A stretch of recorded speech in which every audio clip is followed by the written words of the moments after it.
ఓం గం గణాధిపతియే నమః. హాయ్ అండి, అందరికీ నమస్కారం.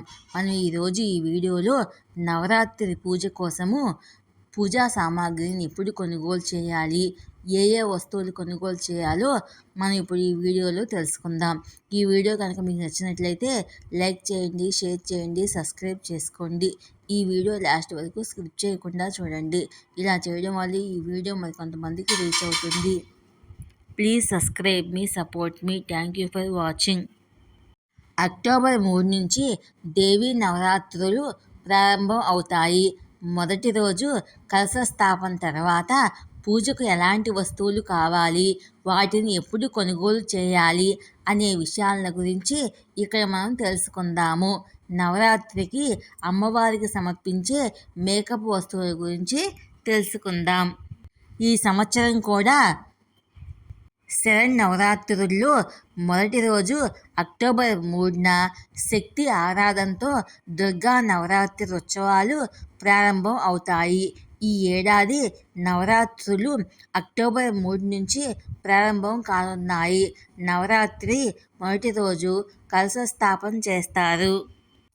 ఈ రోజున ఒక శుభ సమయంలో కలశాన్ని ఏర్పాటు చేసి అఖండ జ్యోతిని వెలిగించడం ద్వారా దుర్గాదేవి ప్రసన్నరాలు అవుతుందని చెబుతారు.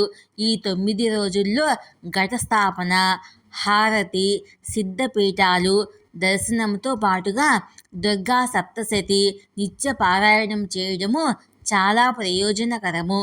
నవరాత్రుల రోజుల్లో అమ్మవారికి ప్రత్యేక పూజలు, పారాయణలు జరుగుతాయి.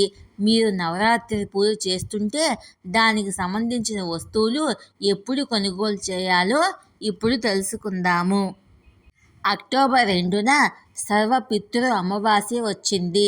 ఈరోజు పూర్వీకులకు తర్పణం సమర్పించి వారి పేరు మీద దీపం వెలిగించిన తర్వాత నవరాత్రి ఉపవాసానికి సంబంధించిన సామాగ్రిని కొనుగోలు చేయవచ్చు.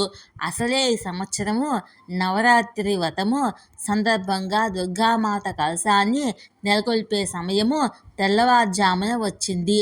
అటువంటి పరిస్థితిలో మీరు ఇంత తెల్లవారుజామున వస్తువులు కొనుగోలు చేయలేరు. అందుకే ముందు రోజే కొనిపెట్టుకోవడం మంచిది. నవరాత్రి ఉత్సవాలకు ఎలాంటి వస్తువులు కొనుగోలు చేయాలి, పూజా సామాగ్రికి సంబంధించిన పూర్తి జాబితా గురించి మనం ఇప్పుడు తెలుసుకుందాము. కలశ స్థాపన కోసము మామిడి ఆకులు, మట్టి కుండలు, బార్లీ విత్తనాలు, నీరు, ఎర్రటి వస్త్రము, కొబ్బరికాయ, కల్వ, రోలి, తమలపాకులు, గంగాజలము, నాణ్యాలు, దూర్వ, గోధుమలు, బియ్యం, పసుపు, తమలపాకులు, కర్పూరము కొనుగోలు చేయాలి. అమ్మవారిని అలంకరించడం కోసము ఎరుపు రంగు చునారి తీసుకోవాలి. ఇది అమ్మవారికి ఎంతో ప్రీతికరమైనదిగా నమ్ముతారు. అఖండ జ్యోతిని వెలిగించిన తర్వాత అది కొండెక్కకుండా చూసుకోవాలి. అలాగే దీపం వెలిగించిన ఇంటిని ఎప్పుడూ మూసివేయకూడదు. ఏదైనా అవసరం ఉండి బయటకు వెళ్లాల్సి వస్తే ఇంట్లో ఎవరో ఒకరు తప్పకుండా ఉండాలి. జ్యోతి కొండెక్కకుండా ఎప్పటికప్పుడు నెయ్యి వేస్తూ ఉండాలి.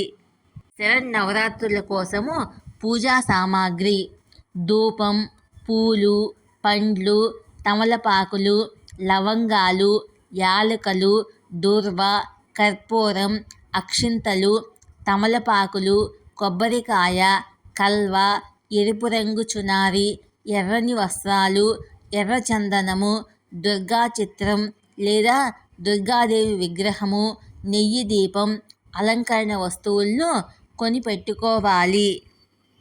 దుర్గాదేవికి 16 రకాల అలంకరణ వస్తువులు సమర్పించడం వల్ల స్త్రీ సౌభాగ్యం కలకాలం నిలుస్తుందని నమ్ముతారు. మేకప్ వస్తువులు సమర్పిస్తే అమ్మవారు సంతోషిస్తారని భక్తుల విశ్వాసము. ఎరుపు రంగు చునారి, ఎర్రని దుస్తులు, కుంకుమ, ఎర్రబొట్టు, మెహందీ, కాటుక, గాజులు, చెవి కమ్మలు, మెడకు నెక్లెస్, తలకు పెట్టుకునే బ్యాండ్లు, నడుముకు వడ్డాణము, పెర్ఫ్యూమ్, పౌడర్ వంటి వాటిని అమ్మవారికి సమర్పించుకోవచ్చు. వీటిని సమర్పిస్తే అదృష్టం లభిస్తుందని పురాణాలు చెబుతున్నాయి.